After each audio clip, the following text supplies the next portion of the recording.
오늘 말씀 마태복음 25장 14절부터 30절까지 말씀입니다. 마태복음 25장 14절로 30절까지입니다.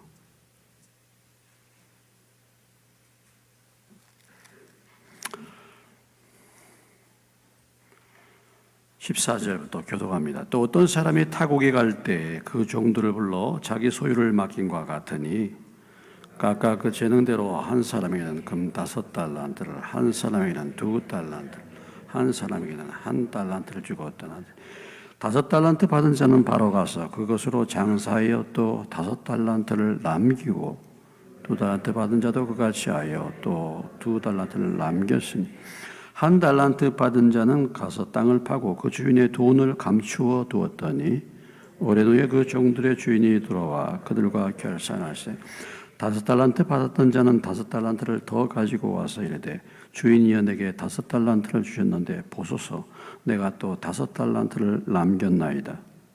그 주인이 이르되 잘하였도다 착하고 충성된 종아 내가 적은 일에 충성하였음에 내가 많은 것을 내게 맡기리니 내 주인의 즐거움에 참여할지어다 하고 2달란트 받았던 자도 와서 이르되 주인이여 내게 2달란트를 주셨는데 보소서 내가 또 2달란트를 남겼나이다. 그 주인이 이르되 잘하였도다 착하고 충성된 종아 내가 적은 일에 충성하였음에 내가 많은 것을 내게 맡기리니 내 주인의 즐거움에 참여할지어다 하고 1달란트 받았던 자는 와서 이르되 주인이여 당신은 굳은 사람이라 심지 않는 데서 거두고 해치지 않는 데서 모으는 줄을 내가 알았으므로 두려워하여 나가서 당신의 달란트를 땅에 감추어 두나이다. 보소서 당신의 것을 가지셨나이다. 그 주인이 대답하여 이르되 악하고 게으른 종아 나는 심지 않는 데서 거두고 해치지 않는 데서 모으는 줄로 내가 알았느냐.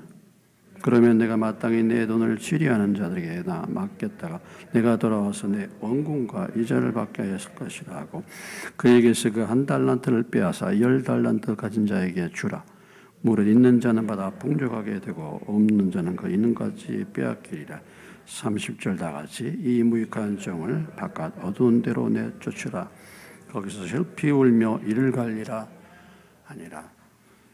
잠깐 기도하겠습니다. 하나님 아버지 또 기록된 하나님의 말씀을 성령님께서 해석해 주시고 오늘 우리가 이 시대를 사는 저희들에게 이 말씀이 시대를 초월하여 우리의 삶에 구체적으로 적용될 수 있도록 말씀하여 주시옵소서. 성령의 도구로 사용될 수 있도록 도와주옵소서. 예수님의 이름으로 기도합니다. 아멘.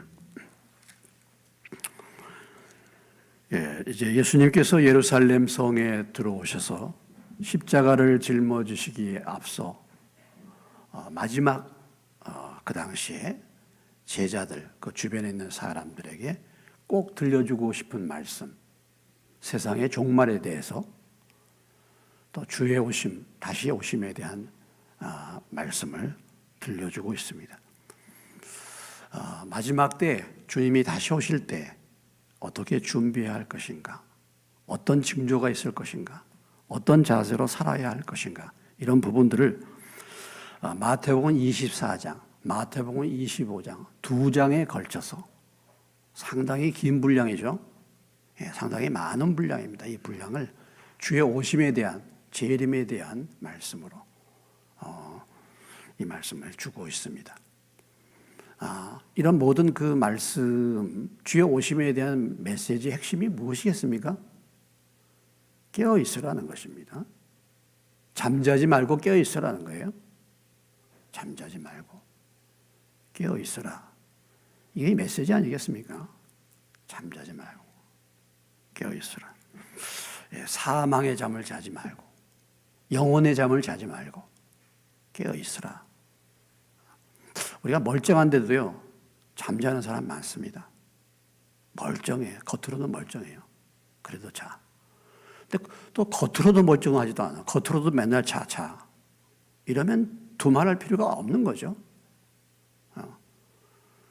겉으로 멀쩡해도 영혼은 잠자는 사람들 많이 있을 수 있습니다.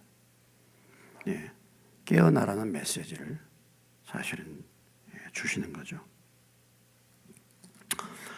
그래서 먼저 10가지 먼저 열 처녀에 대한 몇 가지 비유들을 쭉 말씀하시면서 25장 지난주에는 열 처녀에 대한 비유, 오늘은 달란트에 대한 비유입니다. 열 처녀의 비유를 통해서 주의 오심을 준비하는 깨어있는 부분은 무엇을 주비해야 하는가? 성령으로 거듭났는가? 기름을 준비했는가? 이런 얘기잖아요. 성령 충만함을 입었는가? 이것을 점검해라는 것입니다. 내가 성령 충만한가? 내가 성령으로 기름 부음을 받았는가? 성령으로 거듭났는가? 성령의 열매를 맺고 있는가?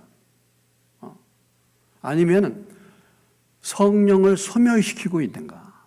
내 안에 불이 점점 꺼져가고 있는가? 처음에는 불이 타올랐단 말이죠. 처음에는 불을 받았어요.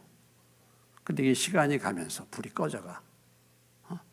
그러다가 기름을 준비하지 못했기 때문에 막상 주님이 오실 때는 이제는 완전히 등이 꺼져버린 것입니다.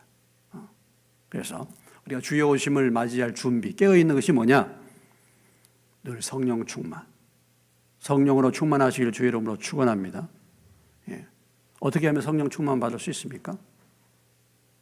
우리의 죄를 회개해야죠. 회개하고 성령 충만을 받으라 그랬으니까 성령 충만을 구해야죠, 우리가. 날마다. 예. 주님, 성령 충만하지 못한 죄를 주여 불쌍히 여기시옵소서. 저를 성령으로 충만케 해 주옵소서. 이 준비를 하는 것입니다. 내가 내 상태를 여러분 조금 점검해 보면 알지 않습니까? 내가 지금 성령 충만한 상태입니까? 어떤 상태입니까? 예? 나의 상태가 성령 충만한 상태입니까? 어떤 상태입니까? 사랑과 희락과 충성과 온유와 절제와 이런 부분들에 충성과 열매가 있습니까? 아니면은 어떻습니까? 어떻습니까? 충만하십니까? 돌아봐야 되죠. 점검해 봐야 되죠.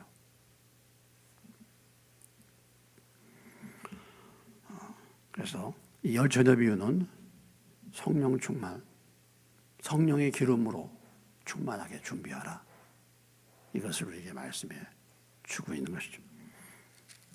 오늘 달란트의 비유를 봅니다. 오늘 달란트의 비유는 무엇을 우리에게 말해주고 있는가라는 거죠. 자, 먼저 14절로 16절까지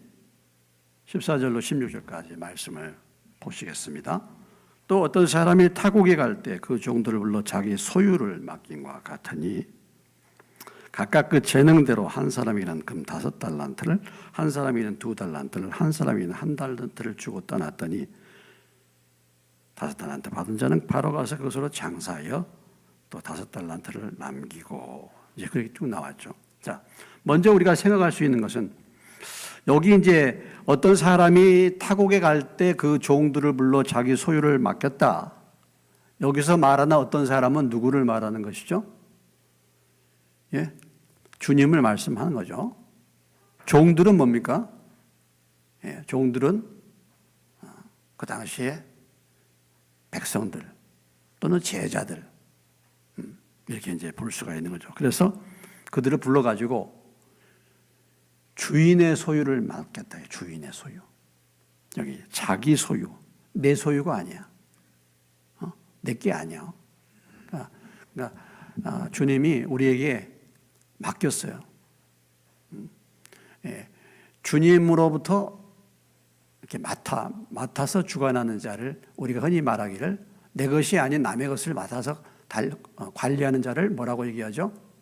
청직이죠. 청직이. 예, 이미 잘 알고 있습니다만, 자, 다시 한번 해보겠습니다. 우리는 청직이다. 그렇죠? 내 인생, 내 생명도 내 것이 아니죠. 하나님이 맡겼습니다. 내 시간, 물질, 자녀들 내가 아닙니다. 내 것이 아니죠. 맡긴 거죠. 이게 청직이죠, 우리가.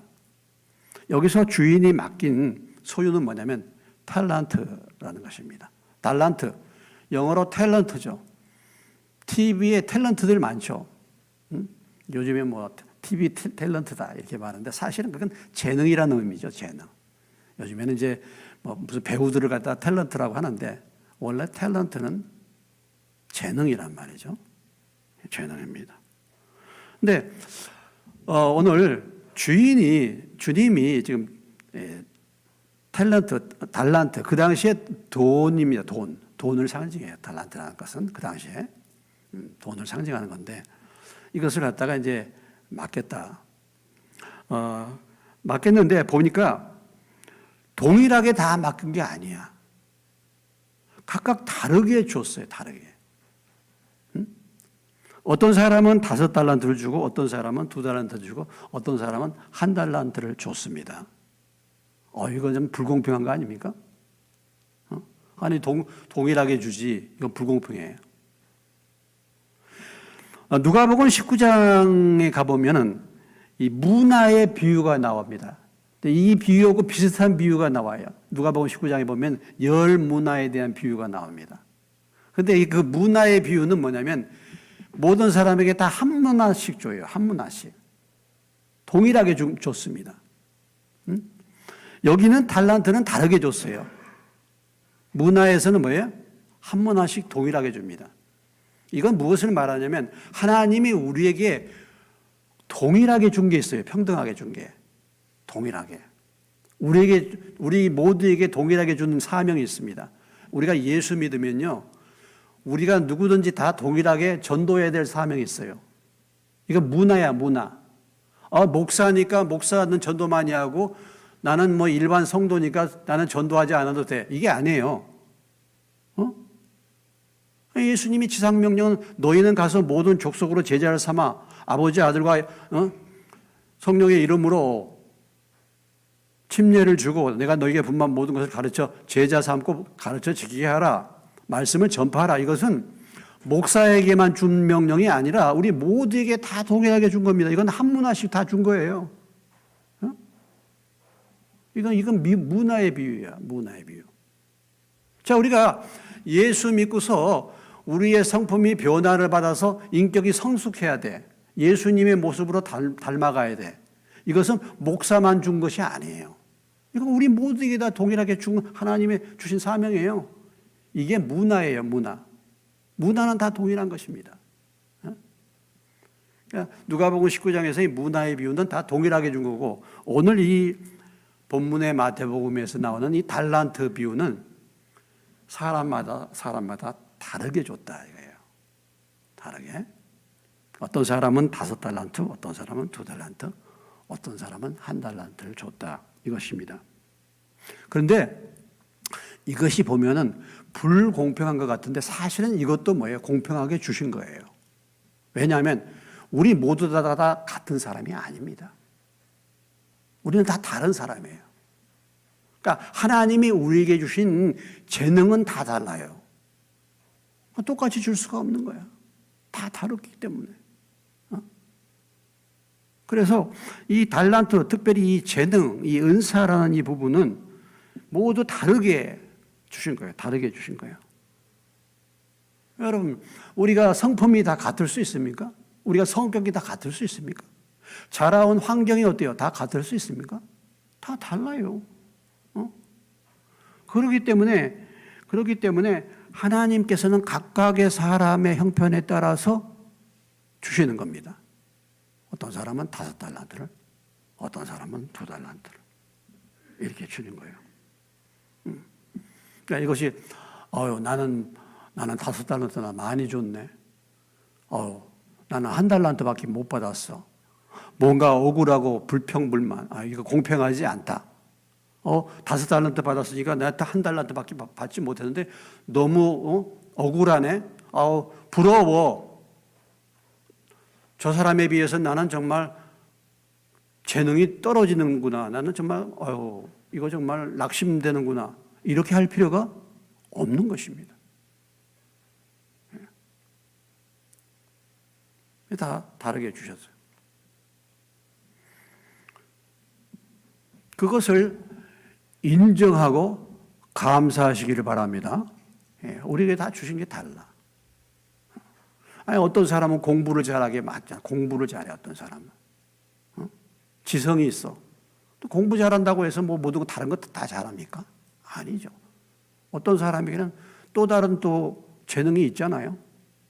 재능이 있잖아요. 각각이 다르니까. 그리고 또 한 가지는 많이 받은 사람은 어떻게 해? 많이 받은 사람은 어떻게 해야 돼? 5달란트 받은 사람은 어떻게 했어요? 몇 달란트를 남겼어? 5달란트를 남겨서. 많이 받은 사람은 많이 내놔야 돼, 또. 그러니까 많이 받고 적게 받은 것에 대해서 불평불만할 필요가 없는 것입니다.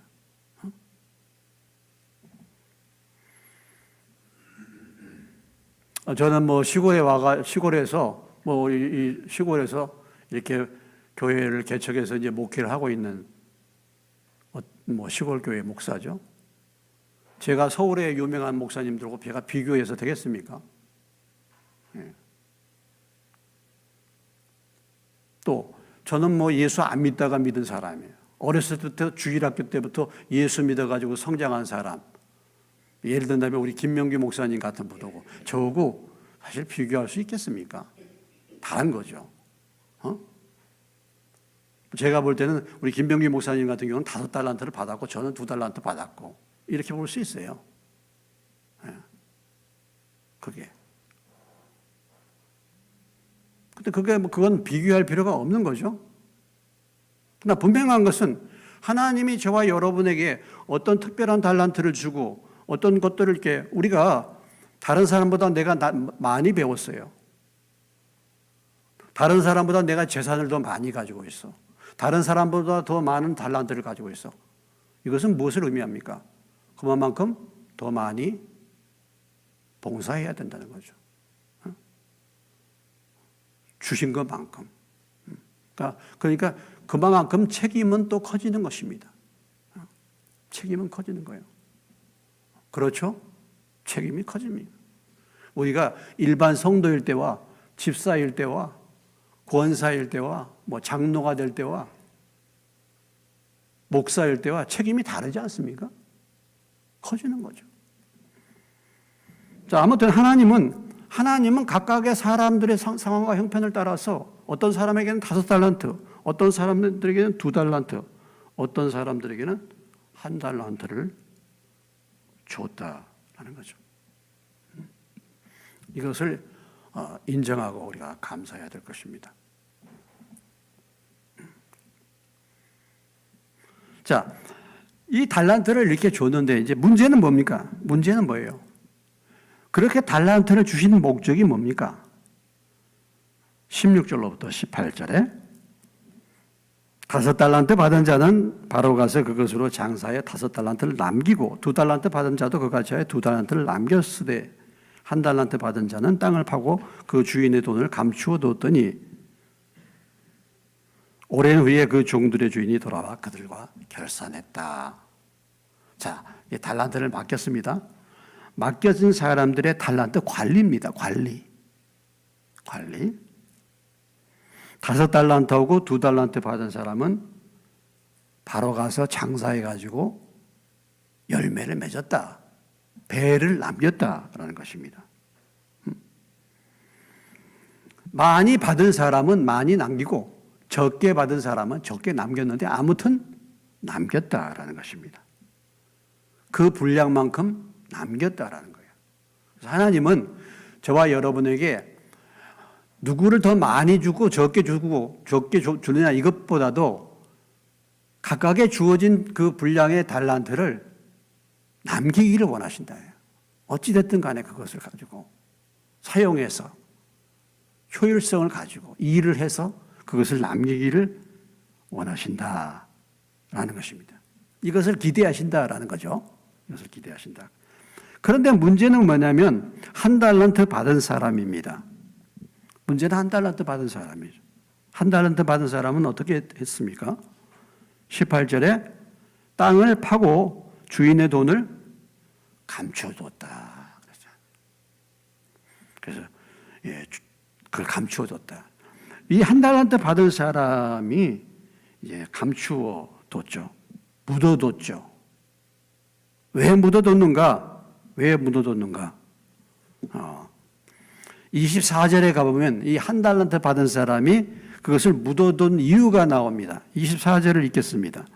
한 달란트 받았던 자는 와서 이르되 주인이여 당신은 굳은 사람이라 심지 않는 데서 거두고 해치지 않는 데서 모으는 줄 내가 알았으므로 두려워하여 나가서 당신의 달란트를 땅에 감추어 두었나이다. 보소서 당신의 것을 가지셨나이다. 이 한 달란트 받은 자가 땅 속에다가 그 달란트를 감춰둔 이유가 무엇입니까? 예? 주인을 오해한 거죠. 주인을 두려워한 것입니다. 이거 만약에 이거 잘못해가지고 이 한 달란트까지도 만약에 손실을 입게 되면 주인이 나에게 와가지고 엄청나게 나를 책망할 것 같아. 응? 주인은 정말 굳은 사람이야. 그래서 내가 괜히 엉뚱하게 일해가지고 이 한 달란트마저도 잊어버릴까? 그래서 그것을 그대로 간직해가지고 주인에게 돌려줘야 되겠다. 이렇게 생각했다는 것입니다. 그래서 한 달란트를 받은 사람은 그대로 가지고 있었다라는 것이죠. 자, 그 결과입니다. 19절 이하에부터 이제 30절까지 나머지 부분은 그 결과에 대한 말씀들이 나오고 있습니다. 자, 19절이죠. 19절. 같이 읽습니다. 오랜 후에 그 종들의 주인이 돌아와 그들과 결산할세. 그랬어요. 주인이 언제 돌아왔습니까? 오랜 후에. 왜 오랜 후에 돌아왔을까요? 왜 오랜 후에 돌아옵니까? 주님이 오신다 했는데 왜 안 오셔 지금까지? 우리가 언제 오실지 모르지만 주님이 지금 왜 안 오십니까? 우리에게 주어진 달란트를 발휘할 수 있도록 달란트를 활용할 수 있는 시간과 기회를 하나님이 주시는 거예요. 충분한 시간을 줘보는 거예요. 오늘 지금 씨를 뿌려서 지금 경작을 하고 있는데 가을에 바로 오시는 게 아니라니까. 수확의 때를 지나가지고 1년 더 기다려보고 이미 그것을 농사를 지어서 수확을 거둘 그런 때를 지나서 오시는 거예요. 갑자기 오시는 게 아닙니다. 다시 말한다면 우리에게 충분한 시간과 기회를 하나님이 주신다라는 거예요. 그래서 여기 표현이 주인이 오랜 후에 왔다. 오랜 후에. 우리가 다 시간이 없습니다. 주님, 내 물질이 없어요. 내 이거 없어서 못했습니다. 나 저거 없어서 못했어요. 아니에요. 주님은 지금까지 충분한 시간을 줬어요. 지금도 기회를 주고 있어요. 지금도. 근데 지금도 정신을 못 차려. 기회를 주는데도.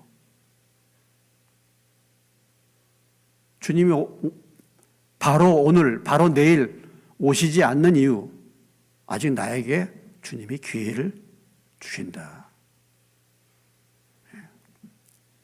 이 기회를 놓치지 마시기를 주의 이름으로 축원합니다. 기회가 있을 때, 내가 살아 있을 때,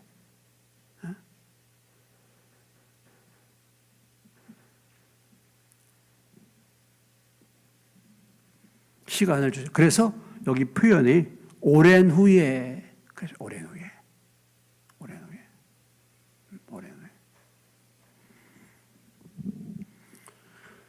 하나님은 참 오래 참으신 분이시죠.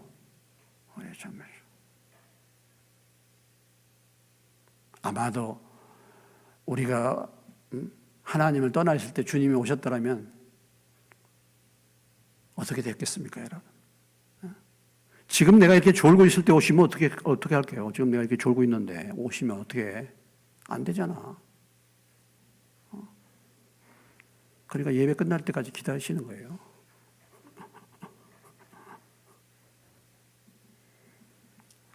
자, 오랜 후에. 근데 오랜 후기는 오랜 후인데 종들의 주인이 돌아와 그들과 결산했다. 여러분, 우리가 여기서 알아야 될 것은 뭐냐면 반드시 결산의 때가 있다는 것입니다. 무슨 때가 있어요? 반드시 결산의 때가 있어요.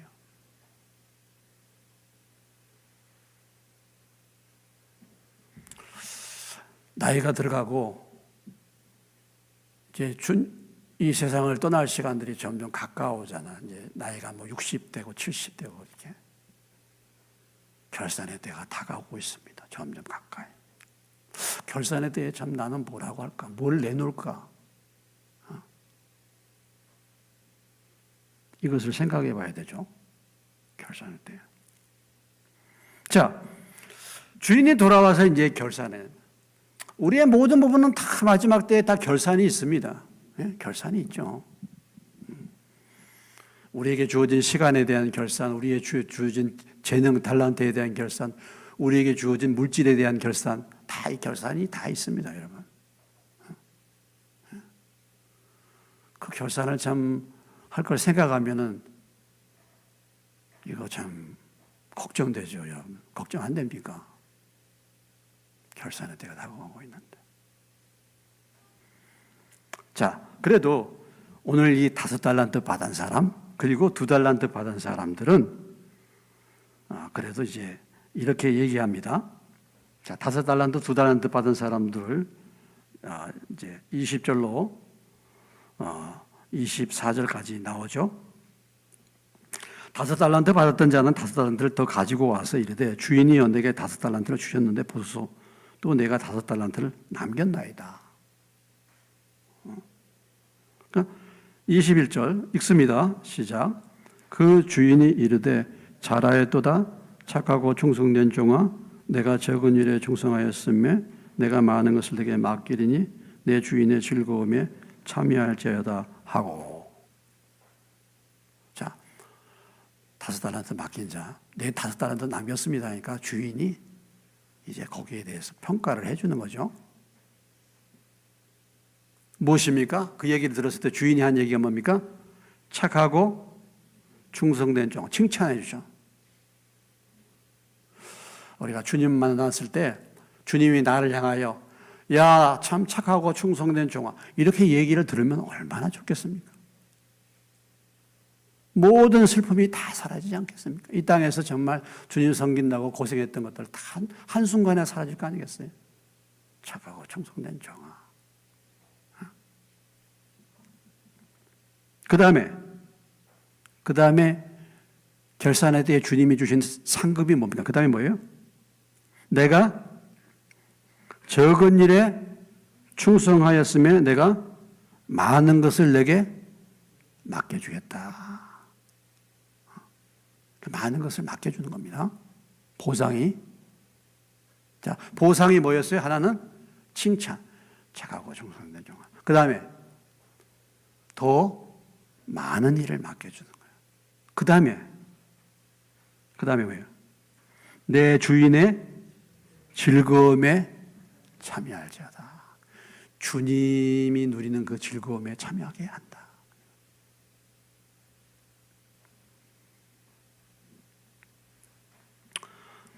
자, 2달란트 받은 자도 2달란트 받았던 자도 23절을 다시 봅니다. 23절에 2달란트 받았던 자에 대한 주님의 평가입니다. 23절 같이 읽겠습니다. 그 주인이 이르되 잘하였도다 착하고 충성된 종아 내가 적은 일에 충성하였으며 내가 많은 것을 내게 맡기리니 내 주인의 즐거움에 참여할지어다 하고. 여러분 5달란트 받은 사람이 5달란트 받은 거나 2달란트 받은 사람이 2달란트 받은 것에 대해서 전혀 주님은 차별하지 않고 주님의 평가와 칭찬은 똑같아요. 그러니까 우리가 많은 달란트를 받아서 많이 남기는 거 이거 부러워할 필요가 없는 거죠. 어찌됐든 간에 내게 주어진 분량에 따라서 주님이 기대하시는 그 열매를 맺으면 우리에게 주님이 주시는 주님의 평가는 똑같다. 똑같아. 교회에 예를 들어서 직분자로서 제가 이제 목사가 됐습니다. 이 교회에 뭐 어떻게 본다면 뭐 이제 눈에 보이는 상태로 얘기한다면 꼭 그것이 맞는 것이 아니지만 저는 목사입니다. 여기 아직 직분도 받지 못하신 분들도 계시죠. 자, 그런 분들이 섬겨요. 저는 5달란트 받았다고 합시다. 여러분은 2달란트 받았어? 근데 아니 뭐 1달란트 받아도 1달란트 남겨도 또 동일할 거 아니겠어요?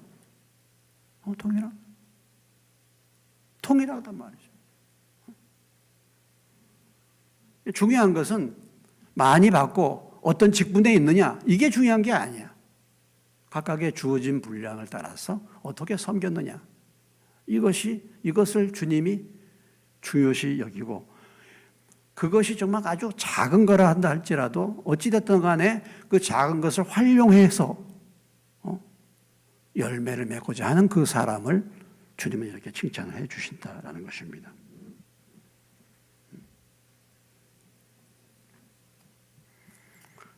자, 그런 사람에게 착하고 충성된 종아 하는 거예요. 착하고 충성된 종아. 여러분이 저한테는 좋은 평가 받지 못할 수도 있어요. 여러분들이 저희 다른 사람한테 좋은 평가 받지 못할 수도 있습니다. 또 저도 여러분한테 좋은 평가 받지 못할 수 있어요. 우리 목사님은 왜 저래 맨날 이렇게 평가를 받을 수 있어요. 그런 게 중요한 게 아니고 내가 주님이 날 보고 착하고 충성된 종이라 한다면 끝나는 거예요. 사람들이 주변에 있는 사람이 다 띄워줘. 오 우리 목사님, 오 우리 장로님, 오 우리 막 띄워줘. 백날 100번 좋은 소리 들어도 주님이 나중에 나 잘 모른다. 끝나는 거예요, 그거. 끝나는 거예요. 그러니까 사람들이 보면 사람들한테 무슨 칭찬을 받고 사람들이 나를 뭐라고 하냐, 여기에 지나치게 신경을 써요. 늘 이 눈치를 봐. 사람들이 나에게 뭐라고 할 것인지 이거. 물론 우리가 하나님을 섬기게 되면 사람들에게도 칭찬을 받을 수 있지만은 그것만 아니잖아요. 우리가 최종적으로 인정을 받고 평가를 받을 사람은 누구겠습니까? 주님이시죠. 그래서 다른 사람들이 다 나를 손가락질하고 다른 사람들이 다 우리 목사님은 참 자기 멋대로 해. 제가 그런 소리를 받아도 좋아, 저는. 여러분들이 다 저를 칭찬해 주는데 주님이 너 잘 모르겠다 그러면 무슨 소용이 있겠습니까, 그게? 제가 여러분들을 다 띄워주고 우리 집사님 우리 장 너무 참 믿음 좋아요 이렇게 하는데 실상은 예수님이 보실 때 그거 아니야. 그럼 무슨 소용이 있겠어요? 과연 예수님이 나더러 착하고 충성된 종이라고 그렇게 불러주겠는가? 지금 그렇게 불러주겠습니까? 어떻겠습니까? 어떻겠습니까? 지금 그렇게 불러주겠습니까?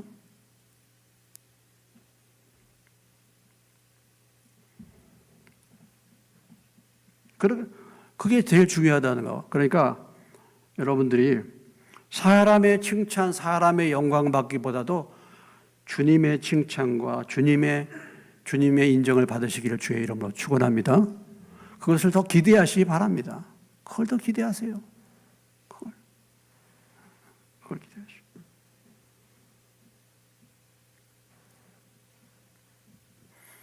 요즘에 보면 이제 세상이 그러잖아요. 세상은 지금 정치권이나 다 여론조사로 하자. 여론조사가 어떻다. 여론이 어떻다. 늘 여론을 의식합니다. 정치하는 사람들이 말이죠. 늘 여론을 의식하는 거예요. 여론. 여론이 중요할 수도 있죠. 근데, 아니, 여론은 그런데 하나님이 평가하실 때는 뭐야? 아닌데. 다 여론은 다 절대적인 지지를 받아. 그런데 나라 꼴은 그게 아니야. 그럴 수도 있잖아요. 이 백성들 눈치만 봐. 어떻게 하면 백성들 마음을 이렇게 마음을 훔쳐가지고 그들의 마음을 말이죠. 마음을 말이죠. 돈 풀어서 사가지고 당선되느냐. 이런 데다 관심을 기울 수 있잖아요. 여론이 안 좋으면 안 하려고 그래. 여러분 지금 정치 얘기지만 뭐 연금이라든지 이런 연금을 지금 손을 봐야 되겠어요? 안 봐야 되겠어요? 여러분들은 어떤지 모르요. 뭐 예수 믿은 지가 세상 일에는 너무 다 초월해서 사시는데 어떤지 모르겠지만 연금 같은 거, 국민연금이나 이런 연금을 그대로 놔둬서 되겠어요? 지금 우리나라 빚이 얼만데 그럼 이 연금을 개혁을 해야 돼. 연금을 개혁을 하면요 내가 손해봐야 되는 거예요. 예? 근데 내가 손해를 안 보려고 그런단 말이죠. 그러면 왜 개혁하느냐 막 욕한단 말이죠. 그러니까 내가 인기 끌어야 되는데 내가 좋은 여론을 받아야 되니까 연금 개혁을 안 하고 넘어가. 다음 사람한테 맡겨. 이런 식으로 자꾸 가봐요. 어떻게 되겠습니까? 나라가 망하는 거지. 내가 욕을 얻어먹더라도 할 것은 해야 되는 거 아니겠습니까? 욕을 먹더라도.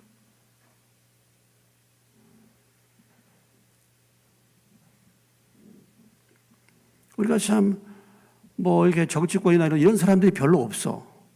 진짜. 교회도 역시 마찬가지죠. 교회도. 교회도 그냥 교인들 눈치나 살피고 말이죠.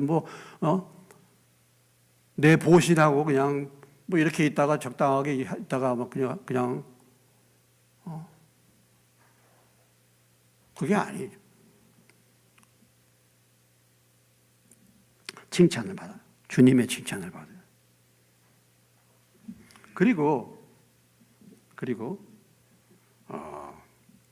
하나님은 처음부터 큰 일을 맡기시지 않는다는 것입니다. 여기 보세요. 5달란트를 받았고 2달란트를 줬지만은 5달란트를 주거나 2달란트를 받았을 때 5달란트 받은 사람은 많은 것을 줬다. 이게 아니에요. 지금 그 주인이 말할 때 5달란트 받은 사람도 뭐라고 얘기했습니까? 21절에 무슨 일에 충성했다 그랬어요? 적은 일이라 그랬어요. 5달란트는 다른 사람들에 비해서 많이 받은 건데 본인이 비교해 볼 때는 그러나 주님이 보실 때는 그게 적은 거예요. 적은 것부터 맡기는 거야. 처음부터 큰 거 맡기지 않아요. 그러니까 작은 일부터 어떻게 하느냐를 보시는 거예요. 좀. 하나님은요. 또 사람들도 마찬가지예요. 작은 일을 어떻게 보느냐. 우리가 작은 일을 보면 그 사람을 알 수 있잖아요. 작은 일을 보면 그 사람을 알 수 있어요.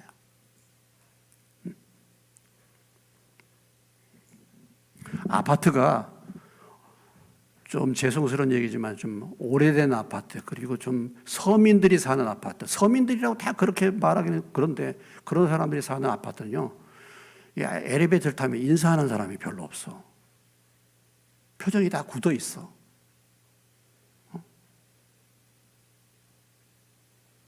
왜? 뭔가 차이가 있네. 뭔가 다를 거예요. 아니, 막 아파트 이렇게 타면 같은 칸에 타면 인사라도 하고 이렇게 해야 되지 않겠습니까? 그런데 별로. 사람들이 다 자기 먹고 살기 어려워서 그런지 자기밖에 생각을 못 하는지 모르지만은 그렇게 있어요.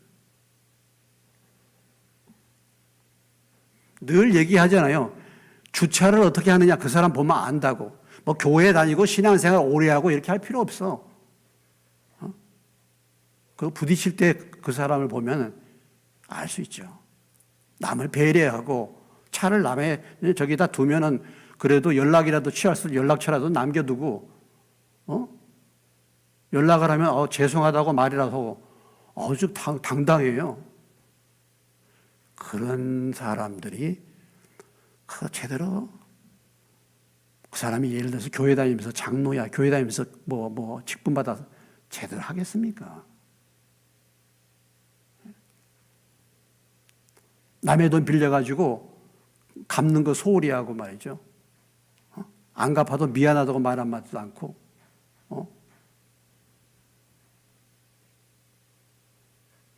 우리가 작은 일을 보면 알아. 작은 일. 그러니까 작은 일을 어떻게 하느냐. 우리가 나에게 이렇게 신앙생활 할 때도 나에게 적은 일이 있습니다. 우리가 맡은 적은 일이 있잖아요. 주일학교 교사로 봉사한다든지 아니면 뭐 찬양단을 한다든지 아니면 뭐 또 순서를 맡는다든지 아니면 여러분들이 뭐 이렇게 음식을 봉사한다든지 청소를 한다든지 이런 거 작은 일이라고 볼 수 있어요. 그런 일을 어떻게 하느냐, 성실하게 하느냐 이걸 보면 알아 그 사람을. 그런 거예요, 오늘. 다른 게 아니야. 그런 거예요.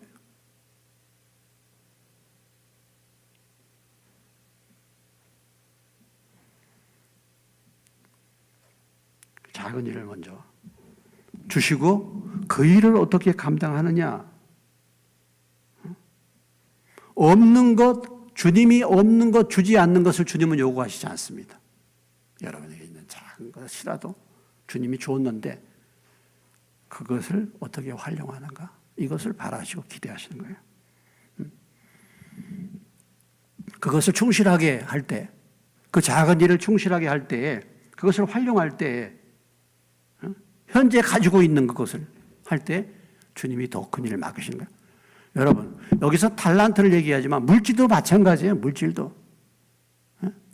물질도 처음에 작은 것이 가난하고 어려울 때 그 작은 물질 올 때 그 물질을 어떻게 사용하느냐, 하나님의 말씀을 따라서 사용하느냐, 아니면 내 멋대로 쓰느냐, 이거 보시는 거야, 다. 오늘 왜 이렇게 우리의 삶이, 인생이 궁색하고 예수를 믿은 지 벌써 오래됐는데도 아직도 궁색하게 사시는지 아십니까? 작은 그런 것을 그런 식으로 하기 때문에 그런 거예요. 평생 신앙생활 하는데 하나님의 은혜를 입을 수가 없어. 우리가 작은 물질 있을 때 작은 것을 어떻게 하느냐. 그래야 더 맡기지, 큰 것을 맡기죠.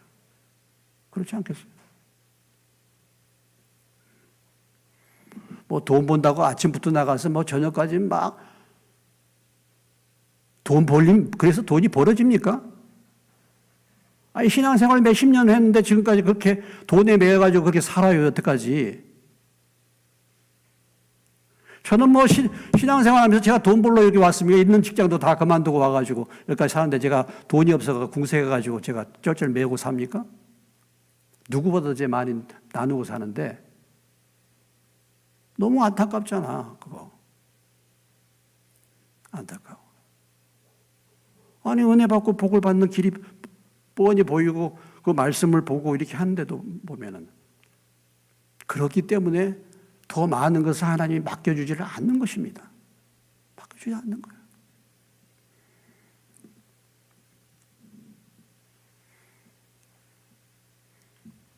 그래서 그런 말 하잖아요, 늘. 앉은 자리에서, 현재 나이는 앉은 자리에서 똑바로 하라고. 앉은 자리. 제일 중요한 것은 하나님과의 관계를 먼저 잘 정립하시기를 주의 이름으로 축원합니다. 예? 먼저 주님의 나라와 의의를 구하시기를 주의 이름으로 축원합니다. 그럼 모든 것 다 하신다 그랬잖아요. 거기서부터 단추를 맞춰요. 윗단추부터 맞추라니까. 아랫단추 자꾸 맞춰서 가다가 나중에 도로 끌고 또 밑에 단추 또 끌고 또 가다가 또 끌어서 다시 또 돌아오고, 이런 생활은 이제는 그만두고 윗단추부터 똑바로 윗단추부터 매으라 이 말이에요. 여기서부터. 이건 그냥 뒤로 미루고, 이것은 흐지부지하고, 이것은 자꾸 뒤로 미루고, 밑에서부터 자꾸 내려가. 그래가지고 결국은 나중에 가면 바로 마찬가지야. 그러다가 광야에서 빙빙 돌다가 가나안을 맛보지 못하고 광야에서 죽는 거거든요.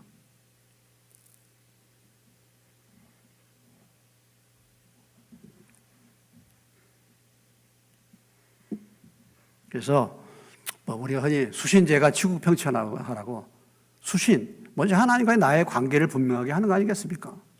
그렇게 할 때 가정을 다스려지고 제가가 되는 거잖아요. 이 부분은 희미하고 소홀히 하면서 막 그렇게 아침부터 저녁까지 돈 벌러 다닌다 해서 돈이 벌려지냐면 그것도 아니에요. 자, 이런 자들에게 또 하나님이 주시는 축복이 뭡니까? 주인의 뭐예요? 주인의 무엇에 참여해요? 즐거움에 참여한다. 여러분, 주인의 즐거움에. 여러분, 주님의 즐거움에 참여해 보신 적이 있으십니까? 주인의 즐거움. 자, 데살로니가 전서를 가보겠습니다.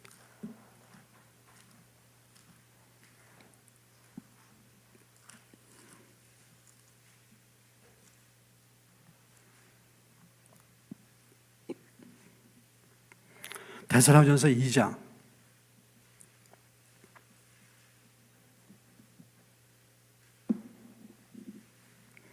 데살로니가전서 2장 330페이지 19절 20절 같이 읽겠습니다.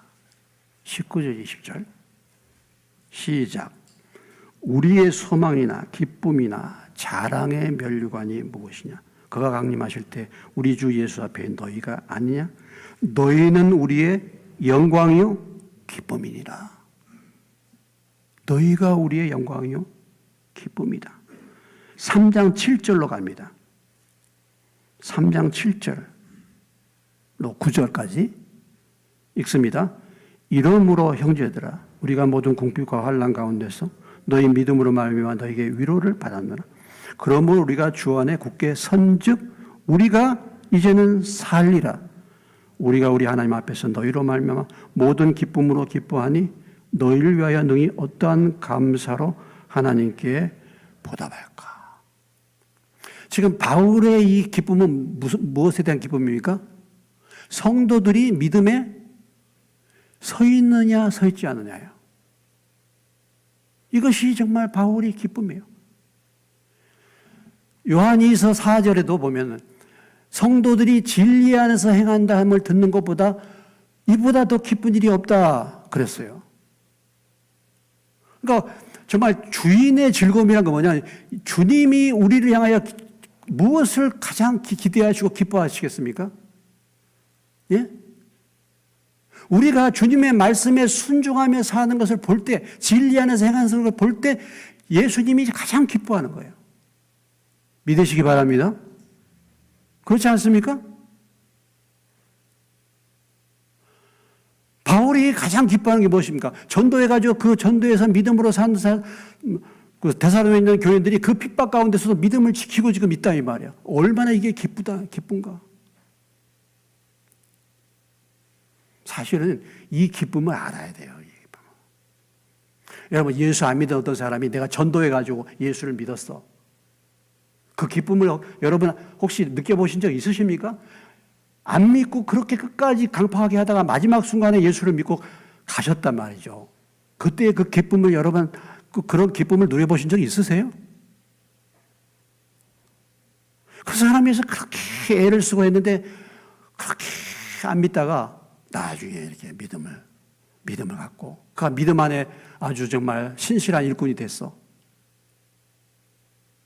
저는 좀 그래도 선교단체에서 일했던 그 형제들이 지금 다 장로가 되고 다 믿음에 서 있는 걸 볼 때 저의 기쁨은 거기 있어요. 지금도 역시 마찬가지입니다.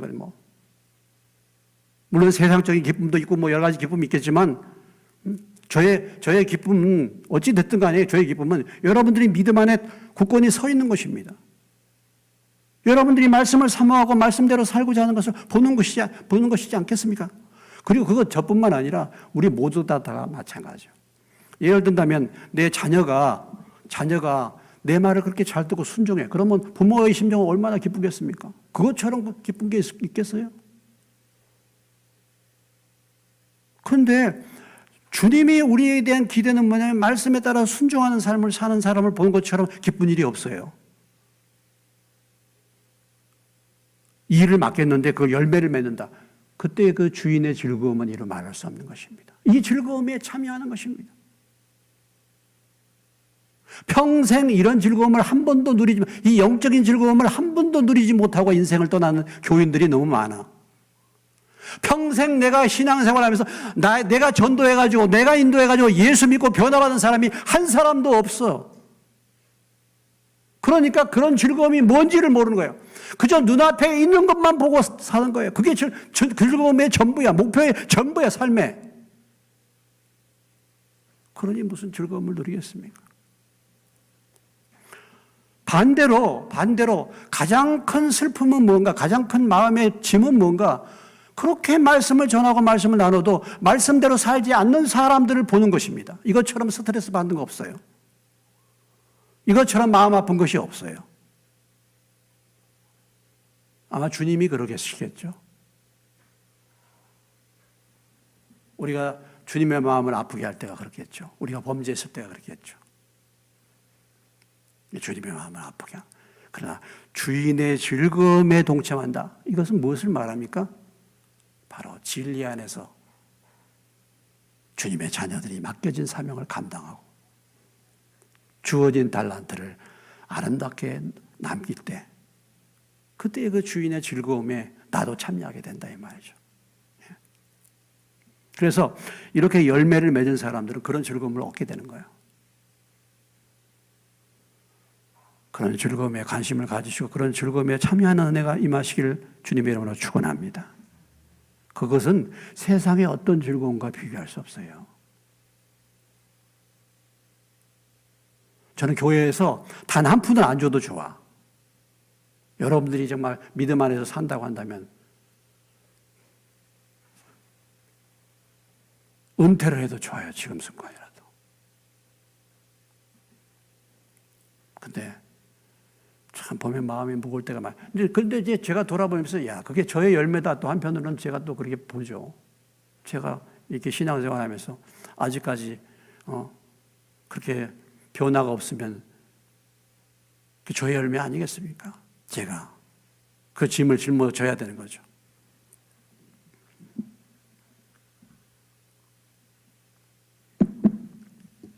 자, 마지막 한 달란트 받은 사람. 오늘 이 마지막 한 달란트 받은 사람의 장래가 어떻게 됐습니까? 이 사람은 어떻게 됐습니까? 책망을 받았죠. 악하고 게으른 종이라고 말하고, 가진 달란트마저도 빼앗기고, 그 다음에 뭐예요? 바깥 어두운 데로 쫓겨나서 슬피 울며 이를 가게 됐습니다. 무슨 얘기입니까? 지옥 같다는 거죠. 쫓겨났다. 기회도 주어지고 이렇게 달란트도 받았는데 쫓겨났어요. 그러니까 슬피 울며 이를 가는 것입니다. 우리가 여태까지 신앙생활하면서 지금까지 이렇게 예배도 드리고 한다고 이렇게 하는데 나중에 내가 하나님 나라에 가지 못한다고 한다면 그것처럼 슬피 울며 이를 갈 일이 있겠습니까? 그때 들었을 걸, 그때 회개할 걸 이렇게 하지 않겠어요? 어떤 부분에 우리가 말씀에 불순종해가지고 어려운 일을 당하고 난 다음에는 후회하지 않습니까? 그때 그랬을 걸, 그때 들었을 걸 그러잖아요. 그럼 후회하잖아요. 근데 이게 이 땅에서의 어떤 문제나 어떤 경제적인 손실이나 이런 것은 그래도 물질의 손해를 보면 되는 거지만 영혼은 기회가 없는 거잖아요. 이건 아주 캄캄한 거잖아요. 생각해 보세요. 이건 영원한 지옥입니다. 영원한. 거기서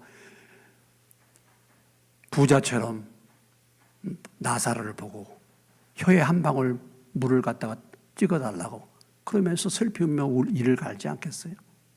이렇게 된다 이거죠.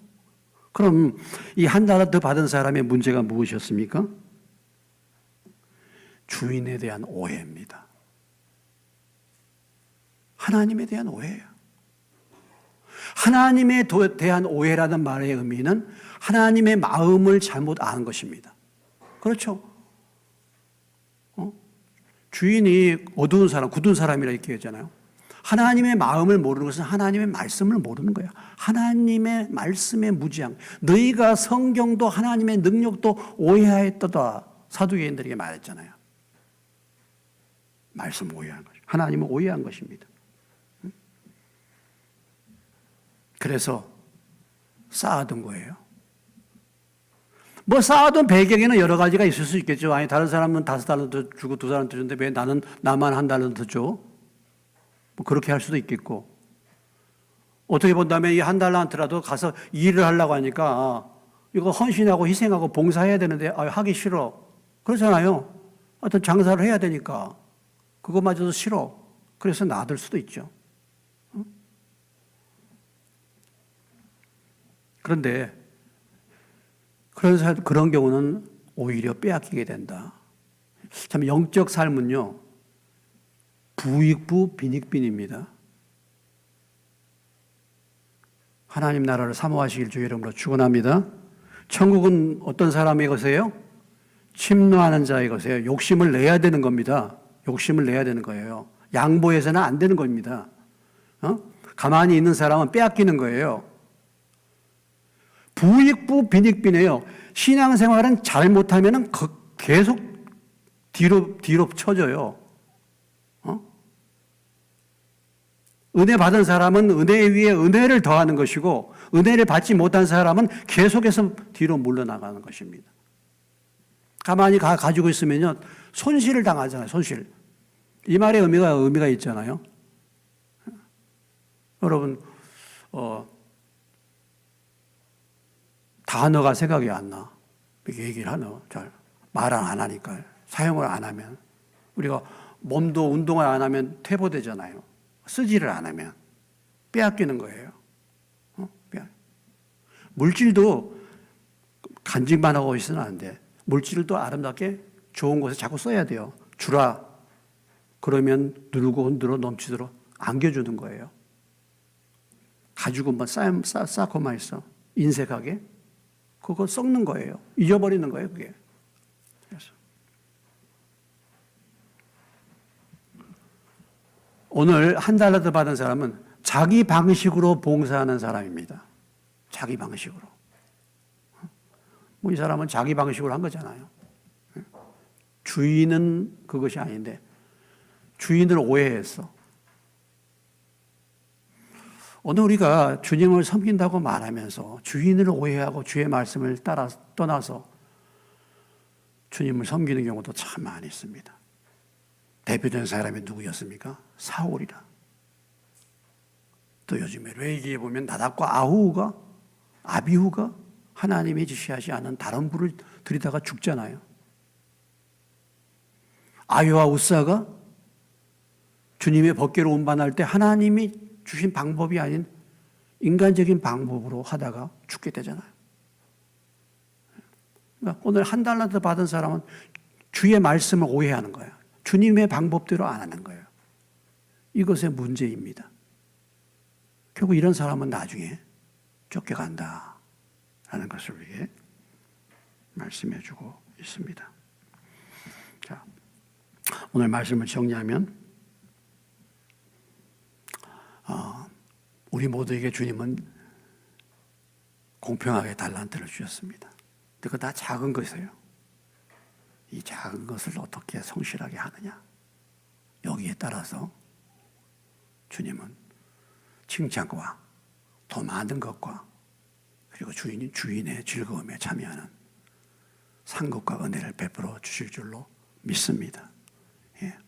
오늘 저와 여러분에게 주신 보잘것 없는 거, 작은 것이라 한다 할지라도 오늘 이 말씀을 다시 한번 기억하면서 그것을 내가 지금 어떻게 감당하고 있는가. 주의 오심을 앞두고 여기에 준비할 수 있는 삶을 사는 저와 여러분 되시기를 주님의 이름으로 축원합니다.